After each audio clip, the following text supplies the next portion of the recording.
Hey you all, welcome back to my channel. I hope you all are doing great, and today I am here again with another book video, and I'm going to talk about favorite books of 2025. I have read like 12 or 13 books this year, and it's a great progress because from reading one or two book a year, now reading 12 to 13 books a year, it's a great progress. And I have a big pile of books to talk about. It's actually 7 books, so let me show you.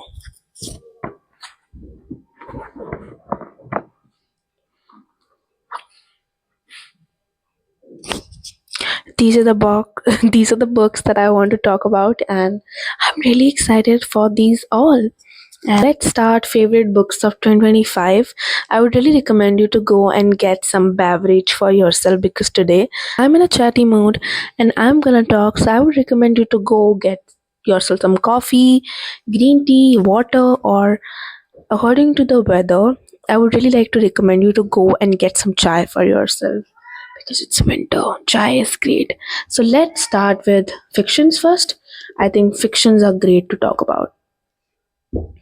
Let's start with the one book that is my one of the most favorite and prized possession in terms of book I have, and that is The Bastard of Istanbul by Elif Shafak. This is the second Elif Shafak I have read, and this book has been like a joy to me when I was reading this because this book will keep you hooked. I was hooked with this book all the time. I've completed this in like 1 week or 1.5 week. So this book talks about the themes of past and how your past crawls into your present, and it also have um, points where this book also talks about the male patriarchy, life of females, and how in patriarchal house still men's are acquired to have bigger higher place than women, how just a mistake of a man who cannot control himself changed a whole life of a girl, and how this all is connecting.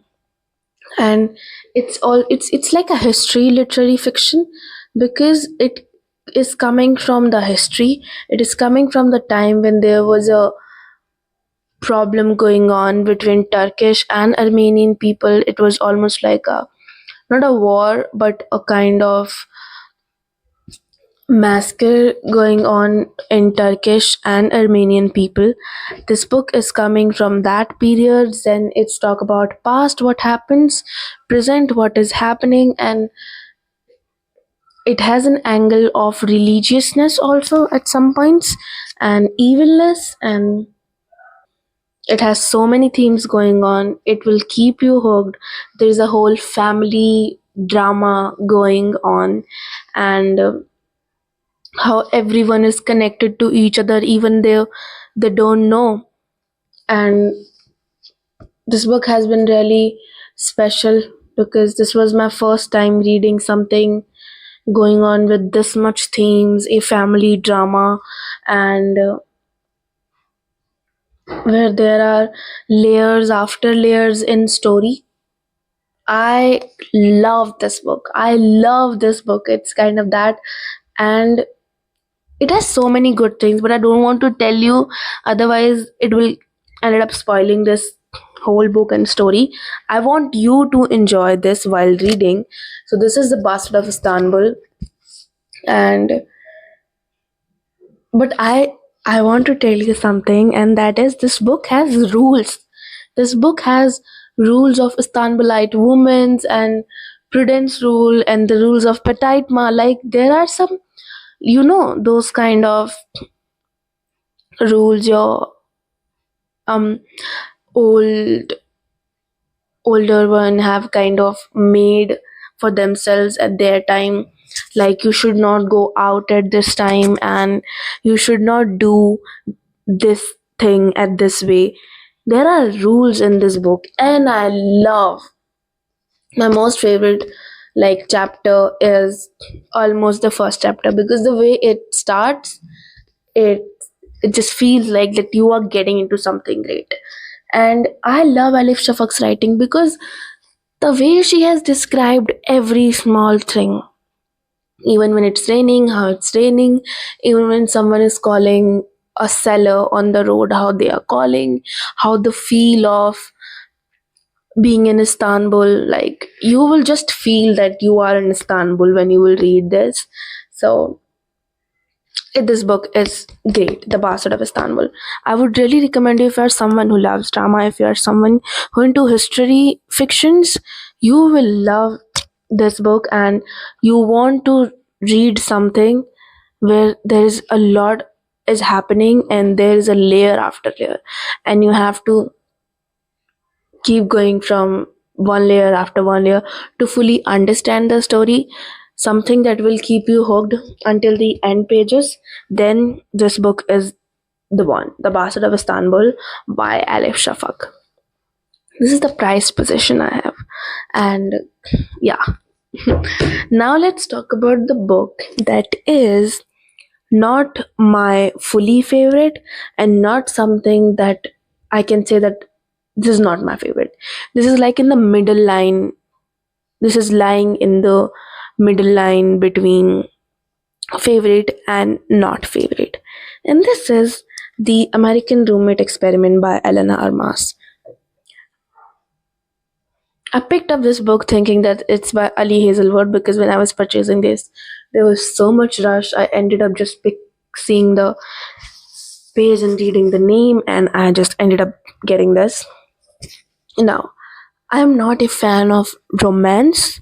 I'm a fan of love books, but not romance books. Like you can understand those kind of smart romance. I have other two books that I hate and I want to get rid of them. But this is a book that I would not like to get rid of, because it's not just romance. And you know what? I think the problem with romance is sometimes the storyline have so many flaws. Like I have another book that have like no character build up, no plot. It's just going on. I don't want to talk about that. So, but if I talk about The American Roommate Experiment, I have three romance books, and this one is my, you can say, favorite from three of them. And this book, the reason of behind this being my favorite is that this book is not just about romance or love. This has some character build up. This has some plot. The characters have their own problems, their own story going on while being with each other. It's not just about love or romance going on all the time. It has some problems they both are facing in their individual's life. It has their family problems, it has their career problems, it has their life problems. So it feels like that two people have individual lives, and they are battling their individual lives also, and they are trying to come together. I think I've already told you that what this book is basically about by just saying this. So yes, that's why I love The American Roommate Experiment. You are also a person who don't like smart romance, but you really want to try out a good romance without having so much smart, even though it has a little bit. But I would really recommend you The American Roommate Experiment. Another one is another Elif Shafak book, and this was the first Elif Shafak I have ever read, and that is The 40 Rules of Love by Elif Shafak. I like to say this book, The 40 Rules of Life and Love by Elif Shafak, because it's not just about love, it's about life also. Actually, I'm currently reading this book because I wanted to reread this before entering into the new year, because I have so many memories with this book. It has some of the pages also where I keep writing things, whatever I felt, whatever I felt while reading the book. So basically, the 40 Rules of Love is about, again, a history fiction, because the story is also coming from history, but it's also talking about the present, and there are persons who are falling in love getting out of love and or finding their companion, but in terms of friendship also. And this book is really great book. This is the kind of love I love to read, because every time when I try to talk about this book, I always ended up with having zero words, because sometimes I just think that I cannot say what I feel about this book in words. But if you have read this book, I think you will probably understand what I'm trying to say. But this book is really special to me. Actually, this is the second prize position you can say I have. This is the first prize position in the books I have, and that is The 40 Rules of Love by Elif Shafak. And these rules are about life. These rules are about love you have for God. These rules are about how you can go through your life and so many good things. I just, every time I have zero words when it comes to this book, but I would just recommend you go. And if you are just trying to start with a Elif Shafak book, The 40 Rules of Love is an excellent read. A read with so much to learn, a read with so many human experiences, and these rules are my favorite, because every time I feel like I'm stuck in my life or I'm just not feeling anything, I go back and I just close my eyes. I ended up opening any page, and whatever has written on that page, I read this, I read that, and always happens that I got my answer. Whatever I was feeling, I always got my answer through this book. So this book has been really, really, really special to me. Now I have another fiction that I really, really, really love, a history literary fiction, which is the written by Victoria Hislop. Again a book with the past, again a book about love, about life, about how this book is actually about war, that how war can change the life of those people who don't even have direct connection to that. A whole family ruined just because of that war, and a love, um two person who are in love with each other, but they ended up not meeting each other. They ended up being away from each other just because of that war. A war that has ruined the life of Ramirez family.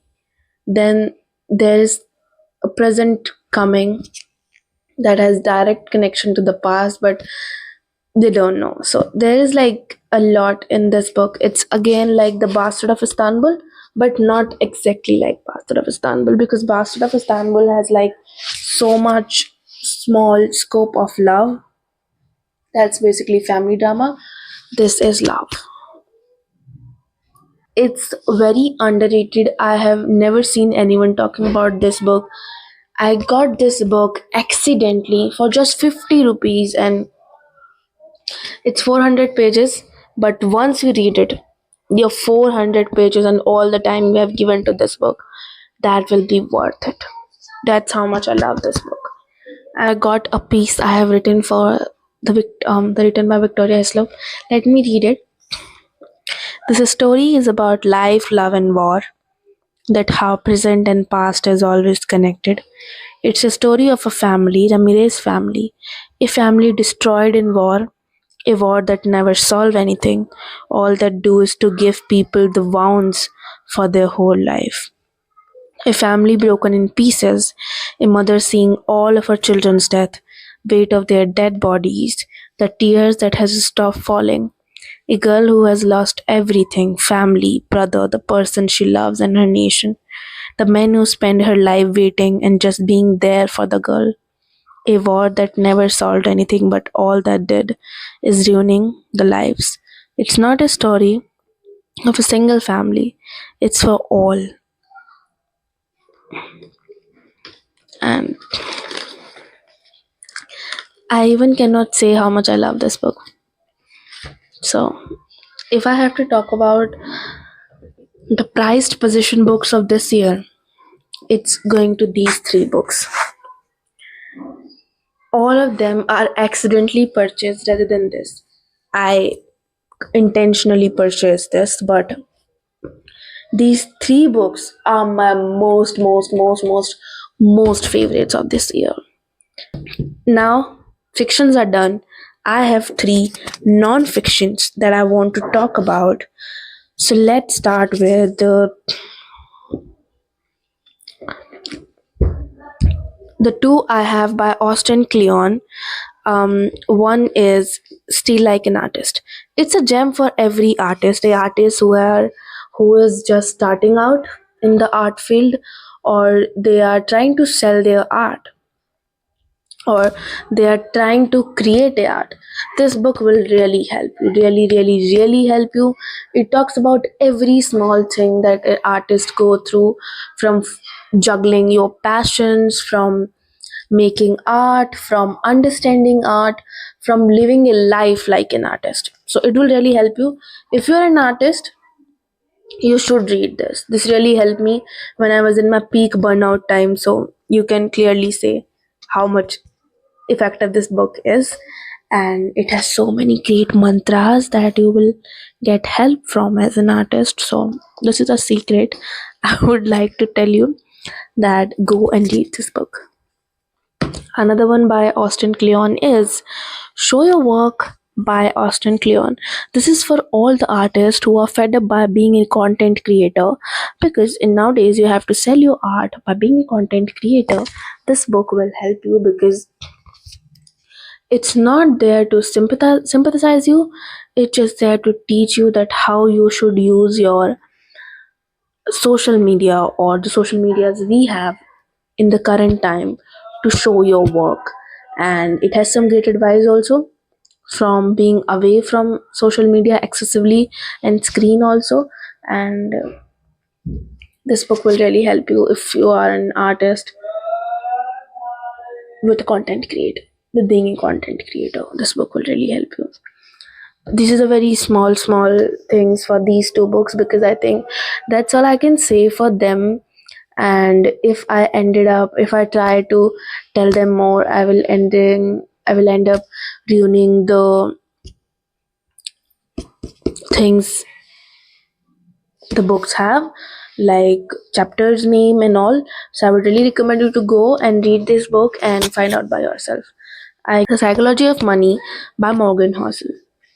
This book is about the behavior and the psychology you have about money. It talks about why we make different decisions when it comes to money. It talks about why we think that money gives you happiness. It talks about why you need to save money. Me to ask one question to myself, and that is why I want to earn money. Apart from my daily expenses or my normal expenses and food, why I want to earn money. I want to earn money for luxuries, for richness, or I want to earn money for independence, or whatever what I am looking for when it comes to earn money. Because we never try to think about this, why we want to earn money. We just enter this whole world of earning money. And I'm not saying that earning money is bad, but knowing why you are earning money is really help you to kind of know how much you need every month, or what are you looking for when it comes to money. And it also, when you will be on the last chapter, you will get to know that even when you earn money, you can live a very simple life, and you don't have to show off your money, because people are not interested in knowing that how much money you have. And it has so many good lessons. I would call it life mantra, because it has so many good lessons for life also, and for finances, for investments, why stocks and investments works, how they works. And it has so many good lessons to learn from. But there are few that is directly connected to your psychology or behavior, and once you learn them, I think your whole view about money will change, because mine has changed.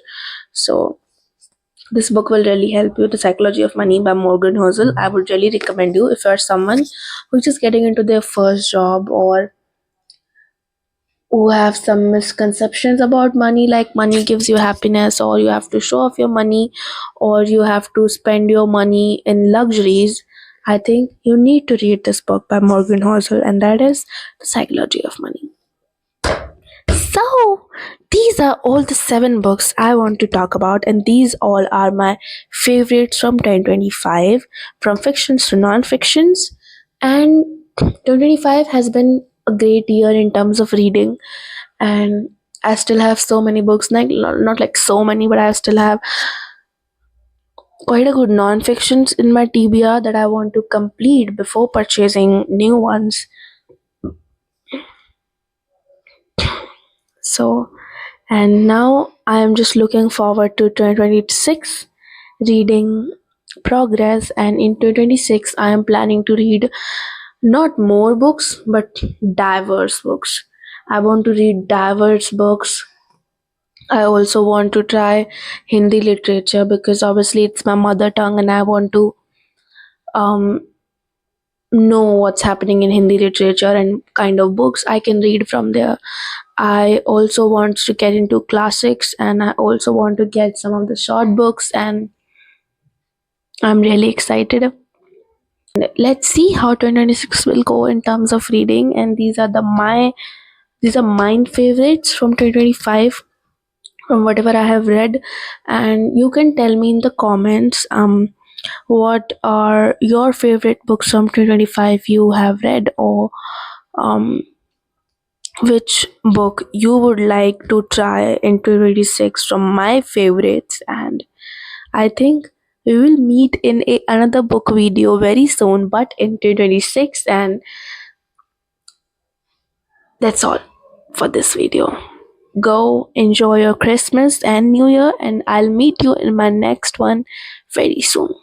Bye bye.